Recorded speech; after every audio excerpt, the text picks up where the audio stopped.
മലയാളിയായിട്ട് ജനിച്ചിട്ടുള്ള എല്ലാവരും വളരെ സന്തോഷത്തോടുകൂടി ആത്മാർത്ഥതയോടുകൂടി ആഘോഷിക്കുന്ന ഒരു ഉത്സവമാണ് ഓണം. ഒരുപക്ഷെങ്കിൽ ഇന്നിപ്പോൾ യൂട്യൂബിലൊക്കെ നമ്മൾ നോക്കുകയാണെങ്കിൽ ഇതിനെക്കുറിച്ച് ഒരുപാട് കോൺട്രവേഴ്സികളാണ്.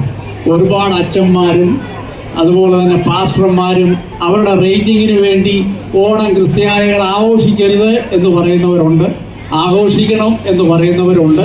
അത് അവരുടെ യൂട്യൂബിൻ്റെ വ്യൂവേഴ്സിനെ കൂട്ടാൻ വേണ്ടി അവർ കാട്ടിക്കൂട്ടുന്ന ഈ 2 മാസത്തേക്കുള്ള ഒരു പരിപാടിയാണ്. പക്ഷെങ്കിൽ നമ്മളൊന്ന് ഓർക്കണം, ഇതൊരു സോഷ്യൽ ഗെറ്റ് ടുഗദറാണ്. ഒരു പരിധിവരെ എല്ലാവരുടെയും ജീവിതത്തിൽ നല്ല കാലം, നല്ല ദിവസങ്ങളും നല്ല കാര്യങ്ങളൊക്കെ ഉണ്ടാവും. അതെപ്പോഴും നമ്മൾ ഓർക്കാൻ ഇഷ്ടപ്പെടുന്ന കാര്യമാണ്. കേരളത്തെ സംബന്ധിച്ചോളം ഐതിഹ്യം പറയുന്നത് നമുക്കാർക്കും അറിയില്ല, നമ്മൾ കണ്ടിട്ടുള്ള ഐതിഹ്യങ്ങളാണ്.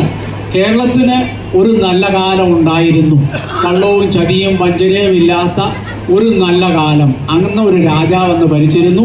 ആ രാജാവിനെ വരവേൽക്കാൻ വേണ്ടി തിരുവോണത്തിന് നമ്മളെല്ലാവരും ഒരുങ്ങുന്നു, ഓണം ഒരുങ്ങുന്നു, നല്ല നല്ല ഡ്രസ്സിട്ട് ആ മാവേലിയെ നമ്മൾ സ്വീകരിക്കുന്നു. നമ്മൾ ആ ഒരു രീതിയിൽ കണ്ടാൽ മതി. ക്രിസ്ത്യാനികൾ മറ്റുള്ള നമ്മുടെ മലയാളി സഹോദരങ്ങളോട് ചേർന്ന് നമ്മളും ഈ ഓണം ആഘോഷിക്കുന്നു. 1960 കഴിഞ്ഞാണ് സ്റ്റേറ്റ് ഗവൺമെൻറ് ഇതൊരു നാഷണൽ ഫെസ്റ്റിവലായിട്ട് കേരളത്തിൻ്റെ ദേശീയ ഉത്സവമായിട്ട് പ്രഖ്യാപിച്ചത്.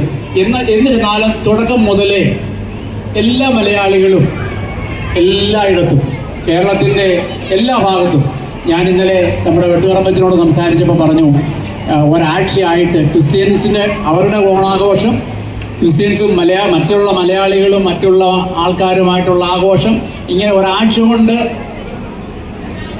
എല്ലാ ദേശത്തും, ഇംഗ്ലണ്ടിലായാലും ഇറ്റലിയിലായാലും ജർമ്മനിയിലായാലും ദേശത്തിൻ്റെ എല്ലാ ഭാഗത്തും അമേരിക്കയിലായാലും എവിടെയൊക്കെ മലയാളികളുണ്ടോ അവിടെ എല്ലാം ഓണാഘോഷമുണ്ട്. അതിൻ്റെ പേരിൽ ഇതേ ഉള്ളൂ, നമ്മളെല്ലാം വീട്ടിൽ നല്ല രീതിയിൽ ഊണൊരുങ്ങി ഉണ്ണുന്നവരാണ്. എന്നിരുന്നാൽ തന്നെയും ഈ ഒരു സന്തോഷം, ഈ ഒരു കൂട്ടായ്മ നമുക്ക് വേറെ കിട്ടുകയില്ല. ഇന്നലെ ഇവിടെ ഓണം ഒരുങ്ങാൻ വേണ്ടി ഞാനൊന്ന് വെറുതെ നെണ്ടിയപ്പോൾ ഒരു 10-40 പേരുണ്ട്. അപ്പം നമുക്ക് വന്നത് എന്താണ്, പണ്ടൊക്കെ എൻ്റെയൊക്കെ ചെറുപ്പത്തിൽ, എൻ്റെയൊക്കെ കല്യാണത്തിന് വായനക്കാർ ശ്രമിക്കാൻ വരുമായിരുന്നു. ഓർമ്മയുണ്ടോ? നിങ്ങൾക്കൊക്കെ ഓർമ്മ ഉണ്ടായിരിക്കും. അന്നൊന്നും ഈ കാറ്റഗറിക്കാരില്ലല്ലോ. അപ്പോൾ നമ്മുടെ വായനയിലുള്ളവരെല്ലാം കൂടെ, ആണും പെണ്ണും എല്ലാം കൂടി ഒന്നിച്ചിരുന്ന് ആഹാരം തലേദിവസം പങ്കുവെച്ചിട്ട് ഉണ്ടാക്കിയിട്ട് പിറ്റേ ദിവസം എല്ലുമുറിയും കപ്പയൊക്കെ തിന്നുന്ന ആ ഒരു സന്തോഷം എന്ന് പറഞ്ഞതുപോലെ നമ്മൾ ഒന്നിച്ചിരുന്ന് ആഹാരം ഉണ്ടാക്കി ഒന്നിച്ചിരുന്ന് കഴിക്കുന്നു, ഒന്നിച്ച് ആസ്വദിക്കുന്നു. ഈ സന്തോഷം നമുക്ക് കിട്ടണമെങ്കിൽ നമ്മുടെ വീട്ടിൽ കിട്ടുകയില്ല. നമുക്കെല്ലാം ഉണ്ടായിട്ടും ഈ സന്തോഷം വേണമെങ്കിൽ നമുക്ക് ഒരു കൂട്ടായ്മ ഉണ്ടാകണം. ഇപ്പം ഈ ഓണവും തിരുനാളും എന്നൊക്കെ പറയുന്നത് ഒരു കൂട്ടായ്മയാണ്. നമ്മൾ ആ രീതിയിൽ കണ്ടാൽ മതി. അതെല്ലാവർക്കും, എല്ലാ മതക്കാരും ആഘോഷിക്കണം എന്നുള്ള ഒരു എൻ്റെ അഭിപ്രായം അതാണ്. ഒരിക്കൽ കൂടി എല്ലാവർക്കും നമുക്ക് ആ ഒരു സ്പിരിറ്റോടുകൂടി ഈ ഓണം അതിനെ ആഘോഷിക്കാം, നമുക്ക് പങ്കുവയ്ക്കാം. എല്ലാവർക്കും ഒരിക്കൽ കൂടി ഓണത്തിൻ്റെ എല്ലാ ആശംസകളും. Thank you.